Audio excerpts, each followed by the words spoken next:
ഇപ്പോൾ നമ്മളുടെ ലോക്കൽ തിരഞ്ഞെടുപ്പ് നടക്കാൻ പോവുകയാണല്ലോ.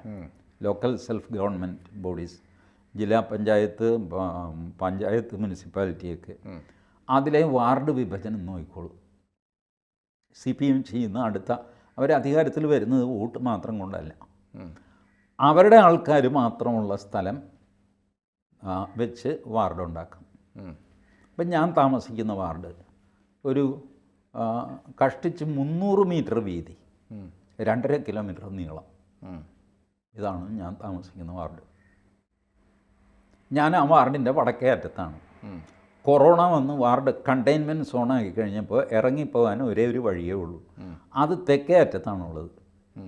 അതായത് ഞാനൊന്ന് ആശുപത്രി പോകണമെങ്കിൽ എൻ്റെ തൊട്ടടുത്ത് 10 മിനിറ്റ് നടന്നാൽ മതി എൻ്റെ ആശുപത്രി. പക്ഷേ പോകണമെങ്കിൽ 2.5 കിലോമീറ്റർ ഇതിനുള്ളിൽ കൂടെ നടന്നിട്ട് വീണ്ടും 2.5 കിലോമീറ്റർ തിരിച്ച് നടന്നിട്ട് ആശുപത്രിയിൽ വേണം. മൊത്തം 5 കിലോമീറ്റർ. ഇതിന് ഞാൻ എന്ത് ചെയ്യും എന്ന് ചോദിച്ചിട്ട് ജില്ലാ കളക്ടർക്ക് ഉത്തരവില്ല. ഇത് ചെയ്യാൻ കാര്യം ബേസിക്കലി ഈ BJPക്കാരെ ഒഴിവാക്കിക്കൊണ്ട് ഒരു വാർഡ് ഉണ്ടാക്കി. അപ്പം ഞാനൊരു BJP അനുഭാവിയാണ്. പക്ഷേ എന്നെ ഒഴിവാക്കാൻ പറ്റില്ല ഒരു രീതിയിലും. കാരണം വാർഡെന്ന് പറയുന്നത് ഇങ്ങനെ ആക്കാൻ പറ്റില്ല. അതുകൊണ്ടൊരു വര വരച്ചു. അതിനകത്ത് 3-4 BJP സാരമില്ല, അത് ആ കിളവൻ വോട്ട് ചെയ്താലും ചെയ്തില്ലെങ്കിൽ സാരമില്ല.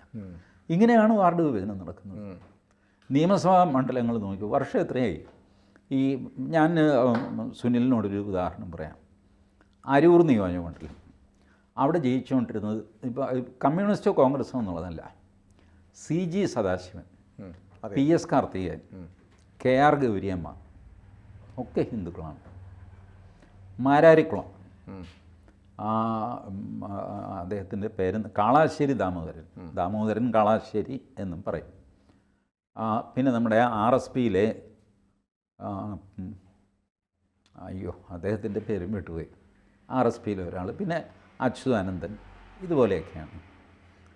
ഈ 2 നിയോജകമണ്ഡലത്തിലും ഇപ്പോൾ മാരാരിക്കുളം ഇല്ല. എങ്ങനെ ഇല്ലാതെ പോയി? മാരാരിക്കുളം ഇല്ലാതെ ആക്കി. അതിൻ്റെ പേര് ആലപ്പുഴ എന്നാക്കി. ആലപ്പുഴ ശവക്കോട്ടപ്പാലം വെച്ചിട്ട് ആലപ്പുഴ തീരുകയാണ്.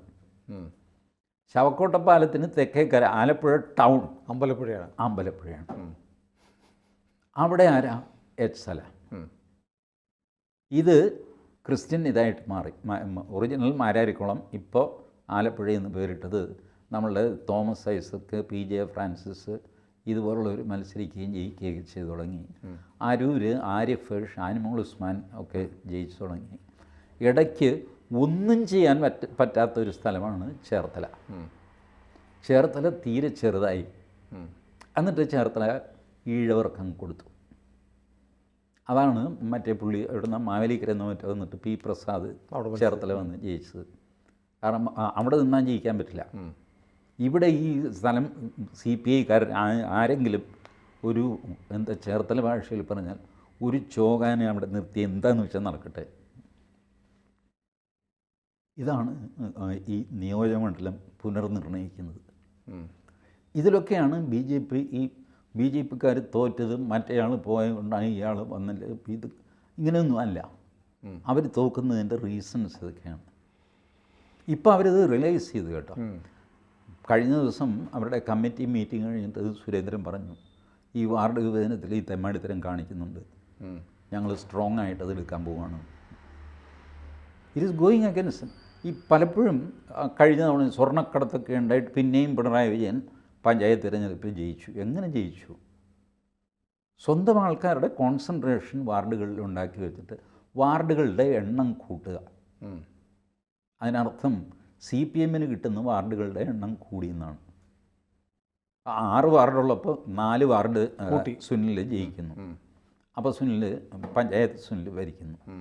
ഞാനിത് 10 വാർഡാക്കുന്നു. അപ്പോഴും സുനിലിന് 4 വാർഡേ ഉള്ളൂ. 6 വാർഡ് ഞാൻ ജയിച്ചു. വാസ്തവത്തിൽ എൻ്റെ കയ്യിലുള്ള 4 വാർഡാണ് ഞാനിത് 6ഉം 7ഉം ആക്കുന്നത്. ബട്ട് വാർഡിൻ്റെ എണ്ണം കൂടി കഴിയുമ്പോൾ പഞ്ചായത്തിൻ്റെ ആകും. വാർഡ് ചെറുതാക്കും. ഇതിൽ ഇടപെടാൻ മാർഗമൊന്നുമില്ലേ? മാർഗമുണ്ട്. ഇടപെടാറില്ല. അതാണ് ഞാൻ പറഞ്ഞത്. ഇപ്പോൾ BJP ഇടപെടാൻ തീരുമാനിച്ചിരിക്കുന്നത്. ഞാൻ കുറേ കാലമായിട്ട് ഇതിനു മുമ്പ് ഞാനിത് പറഞ്ഞിട്ടുണ്ട്, സുനിലിനോട് തന്നെ പറഞ്ഞിട്ടുണ്ട്. ഈ വാർഡ് വിഭജനം, നിയോജകമണ്ഡല പുനർനിർണയം ഇതിലൊക്കെ ശക്തമായിട്ട് ഇടപെട്ട് ഇലക്ഷൻ കമ്മീഷനൊക്കെ ചേർന്നാണ് ഇത് ചെയ്യുന്നത്, ജില്ലാ കളക്ടറൊക്കെ ആയിട്ട്. അപ്പോൾ അതിനകത്ത് വളരെ ശക്തമായ നിലപാട്. ഇതിൻ്റെ ഒരു ലോജിക്ക് ഉണ്ടാവണം വാർഡ് വിഭജിക്കുന്നതിന്. അല്ല ചുമ്മാ തോന്നിയാസം നിങ്ങൾക്ക് നിങ്ങളുടെ ആൾക്കാരെ മാത്രം വെച്ച് അങ്ങനെ വിഭജിക്കാൻ പറ്റില്ല. കൊട്ടുകാപ്പള്ളി തറവാട്ടുകാരുടെ ഒരു 18 വീടുണ്ട് അവിടെ. ആ 18 വീട് ചേർത്ത് ഒരു വാർഡാക്കി. അത് കേരള കോൺഗ്രസ്സിന് വോട്ട് ചെയ്യുന്നവരാ, കേരള കോൺഗ്രസ്സിന് ഒരു വാർഡ്. ഈ പരിപാടി ജനാധിപത്യത്തിൽ പെർമിറ്റഡ് അല്ല. ബട്ട് അതാണ് ഇപ്പോൾ ചെയ്തുകൊണ്ടിരിക്കുന്നത്, നടന്നുകൊണ്ടിരിക്കുന്നത്. CPM-ൻ്റെ വീട്, CPM-ൻ്റെ വീട്, CPM-ൻ്റെ വീട്, CPM-ൻ്റെ വീട്, CPM-ൻ്റെ വീട്, CPM-ൻ്റെ വീട്, CPM ഒരു വാർഡായി. This is absolutely unacceptable, should be change. ഇതൊക്കെ ചെയ്തിട്ടും പിന്നെ ഈ പറഞ്ഞ ഓപ്പറേഷൻസ് നടത്തി. ഇപ്പോൾ ഈ കാര്യം ഇതൊക്കെ പുറമേ ഇതെല്ലാം പറയുമെങ്കിലും പഞ്ചായത്ത് തിരഞ്ഞെടുപ്പിൽ വരുന്ന സംഗതി എന്താ, എല്ലാവർക്കും കുറേശ്ശെ വാർഡ് സംഗതിയൊക്കെ കിട്ടും. ആരെങ്കിലുമൊക്കെ ആയിട്ട് കൂട്ടുകൂടാതെ ഭരിക്കാൻ പറ്റില്ല. ഞാനതുകൊണ്ടാണ് ബേസിക്കലി പഞ്ചായത്ത് തിരഞ്ഞെടുപ്പിൽ കക്ഷി രാഷ്ട്രീയം പാടില്ല എന്ന് പറയുന്നത്. ഒരുപാട് അതെ, രാഷ്ട്രീയമില്ല, രാഷ്ട്രീയമില്ല. കാരണം രാഷ്ട്രീയം സാധ്യമല്ല. സുനിൽ CPM, ഞാൻ BJP. സുനിൽ എൻ്റെ വാർഡിൽ മത്സരിക്കുന്നു, ഞാൻ ആർക്ക് വോട്ട് ചെയ്യും? സുനിലിന് വോട്ട് ചെയ്യും. കാരണം നമ്മൾ തമ്മിൽ അടുപ്പ് പരിഹരിക്കും. എനിക്കൊരു എന്തെങ്കിലും ഒരു ആവശ്യം വന്നു കഴിഞ്ഞാൽ സുനിൽ അത് ചേട്ടാ അത് കുഴപ്പമില്ല, അത് ആ കടലാസും ഒപ്പിട്ട് വീട്ടിൽ വെച്ചാൽ മതി, ഞാൻ വന്ന് വാങ്ങിച്ചു കൊണ്ടുപോയിക്കോളാം. ഇത്രയ്ക്ക് അടുപ്പമുണ്ട്. ഇപ്പം ഞാൻ BJP-ക്കാരനാണെന്ന് പറഞ്ഞാൽ എനിക്ക് പരിചയമില്ലാത്ത BJP-ക്ക് വോട്ട് ചെയ്യുകയോ പരിചയമുള്ള സുനിലിന് വോട്ട് ചെയ്യുകയോ, ഇതെല്ലാം പഞ്ചായത്ത് തിരഞ്ഞെടുപ്പ്. എന്നിട്ട് പറയും ഇവ ക്രോസ് വോട്ട് ചെയ്തു മറ്റേ ഇതൊക്കെ സംഭവിക്കും പഞ്ചായത്തിൽ. അതുകൊണ്ട് പഞ്ചായത്തിൽ രാഷ്ട്രീയം പാടില്ല. അത് ഇല്ലാതാക്കി കഴിഞ്ഞാൽ പകുതി ആശ്വാസമാകും. അല്ലെങ്കിൽ ഈ പറഞ്ഞ കോട്ടാങ്ങൽ പഞ്ചായത്ത് എന്നൊക്കെ പറഞ്ഞ് SDP എത്ര കാലമായി കോട്ടാങ്ങൽ പഞ്ചായത്ത് ചെയ്യണമെന്നാണ് കോട്ടാങ്ങൽ പഞ്ചായത്തിൽ. People are helpless. നിങ്ങൾക്ക് ഇതല്ലാതെ കൊണ്ടു നടക്കാൻ പറ്റില്ല. ദിവസവും വിഷയപ്രയം അവിടെ വീണ്ടും അവിടെ വാർഡ് തിരഞ്ഞെടുപ്പ് ഭ്രാന്താണ് ഇത്. അപ്പോൾ അത് ഈ പക്ഷേ ഇപ്പോൾ ഈ നിലനിൽക്കുന്നു, ഇതിൽ രാഷ്ട്രീയമുണ്ട്. നമ്മൾ പഞ്ചായത്ത് തിരഞ്ഞെടുപ്പിൽ രാഷ്ട്രീയം കളഞ്ഞില്ല എന്ന് മാത്രമല്ല, സഹകരണ സംഘം തിരഞ്ഞെടുപ്പിൽ കൂടെ രാഷ്ട്രീയം കുത്തിച്ചെല്ലു. രാഷ്ട്രീയ തിരഞ്ഞെടുപ്പാട് എല്ലാം രാഷ്ട്രീയമാക്കി. അതിൻ്റെ ഫലമാണ് നമ്മൾ ഈ അനുഭവിക്കുന്നത്.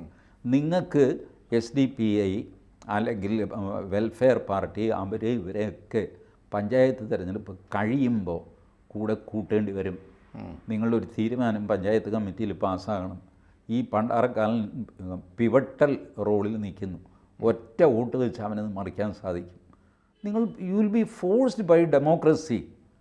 അയാളുടെ വോട്ട് മോനെ എനിക്ക് വോട്ട്, ഞാൻ തൊട്ടുകൂടാത്തവനല്ലേ, വെൽഫെയർ പാർട്ടിയല്ലേ, ജമാഅത്തെ ഇസ്ലാമിയല്ലേ, അതൊക്കെ വിട്, നീ ഇതൊന്ന് പാസ്സാക്കി വിടുക എൻ്റെ പൊന്നുമോനെ. ഉടനെ വെൽഫെയർ പാർട്ടിയുടെ പിന്തുണ സ്വീകരിച്ചു. ഇത് ചെയ്യേണ്ടി വരും ജനാധിപത്യത്തിൽ. അല്ലെങ്കിൽ നിങ്ങൾ രാഷ്ട്രീയം എടുത്ത് കളയണം. ഇത്തരം പുൾസ് ആൻഡ് പ്രഷേഴ്സാണ് ഈ പിണറായി വിജയനെ കൊണ്ട് ഈ പ്രസ്താവന നടത്തിക്കുന്നത്. ജമാഅത്തെ ഇസ്ലാമി ഇങ്ങനെ തിരിച്ചടിക്കുന്നു. ഒക്കെ ഈ ഇക്വേഷൻസിൻ്റെ ഏതായാലും അതുകൊണ്ട് നമുക്ക് കുറച്ച് കാര്യങ്ങൾ നമുക്ക് അറിയാൻ പറ്റി. കണക്ക് എണ്ണി അതറിയാൻ പറ്റും. ബാലേന്ദ്രൻ ചുള്ളിക്കാട് പറഞ്ഞ പോലെ ഈ ഹോസ്റ്റൽ വാർഡൻ ഈ ഏർപ്പാടുണ്ട് എന്ന് വിദ്യാർത്ഥികൾക്ക് അറിയാൻ പറ്റും എന്ന് പറയുന്ന പോലെ രാഷ്ട്രീയ വിദ്യാർത്ഥികളായ നമുക്ക് ചില കാര്യങ്ങൾ അറിയാൻ പറ്റും. കൂടുതൽ വാർത്തകളും വിശേഷങ്ങളും നിങ്ങളിലേക്ക് എത്താൻ ABC മലയാളം സബ്സ്ക്രൈബ് ചെയ്യുക, ബെൽ ബട്ടണും അമർത്തുക.